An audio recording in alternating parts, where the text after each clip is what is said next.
executive compensation, how you motivate Berkshire managers, financial versus non-financial incentives. Can you speak more about that? Thank you. Yeah. Well, obviously, Charlie and I have thought a few times about why do we do what we do when we don't need the money at all. And we jump out of bed excited about what we're going to do every day. And why is that the case? Well, we get the opportunity to paint our own painting every day. And we love painting that painting. And it's a painting that'll never be finished. And, you know, if we had somebody over us that was saying, why don't you use more red paint than blue paint? And we had all the money in the world, we might tell them what they could do with the paintbrush. But we get to paint our own painting, and ours overlap. We have more fun doing it together than we would have doing it singly, because it is more fun to do it with people around you that are pleasant, interesting to be around. And we also like applause. So if that works with us, we say to ourselves, listen, that was not a brazen. If that works for us, why shouldn't it work for a bunch of other people who have long been doing what they like to do and now, in many cases, have all the money they possibly need, but still, they may have to sell us their business for one reason or another, connect with family or taxes, who knows what else. But they really like what they've been doing. That's the reason, probably the reason they've been so good at it, part of the reason they've been so good at it. So we give them the paintbrush, let them keep the paintbrush, and we don't go around and tell them to use more red paint than blue paint or something of the sort.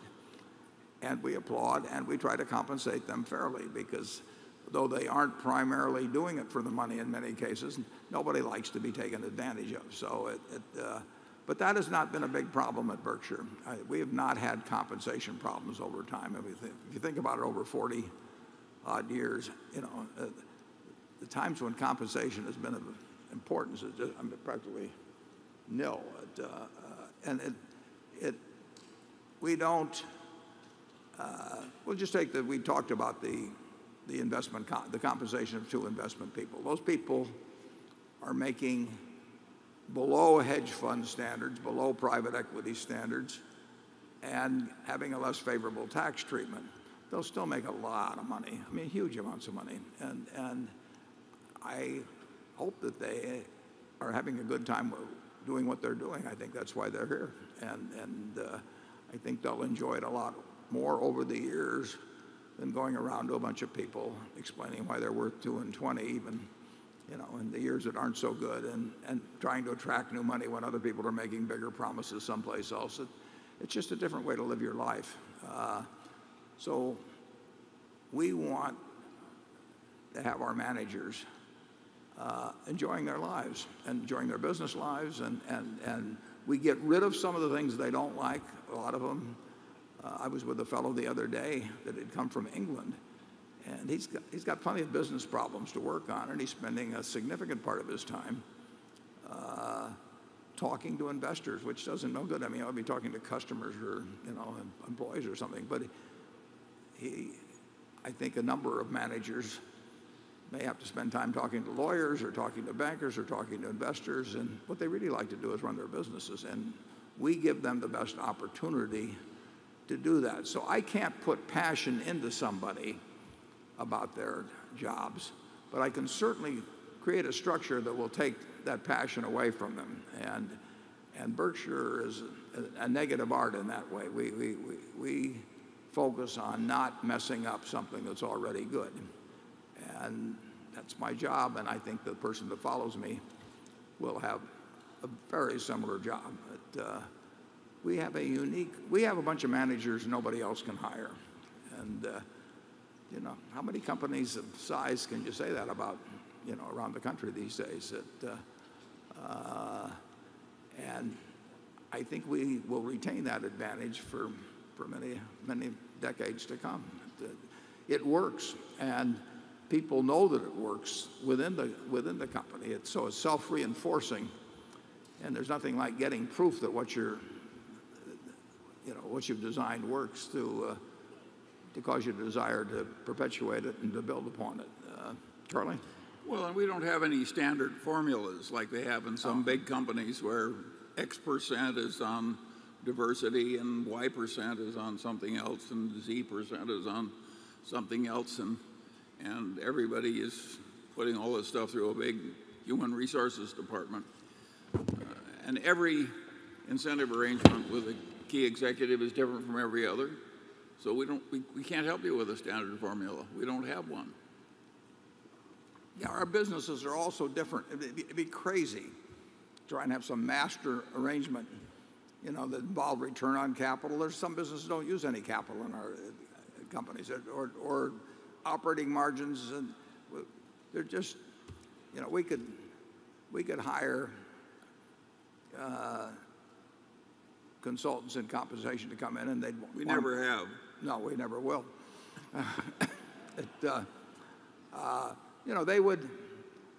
They would want to please the people they were working for and get referred elsewhere. I mean, I will guarantee you that if you go into many corporations, if you've got a comp committee, it meets periodically, and the human relations VP comes in and probably suggests a compensation consultant to take. And who does the human relations VP want to?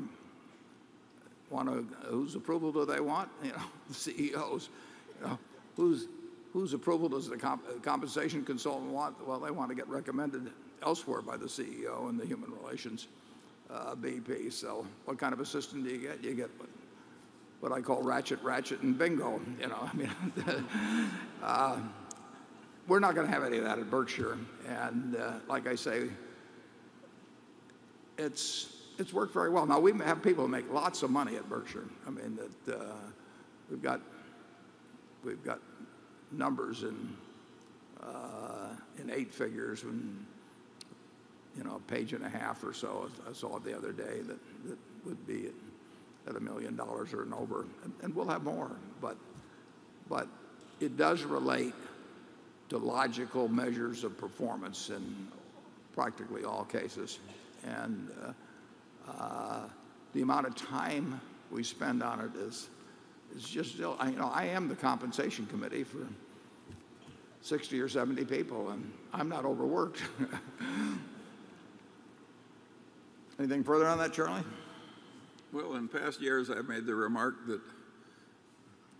about compensation consultants that prostitution would be a step up for them. Yeah. Charlie's also in charge of diplomacy at Berkshire. We told you we get to everybody in terms of offending them before the day was over. Didn't even take till 3:30.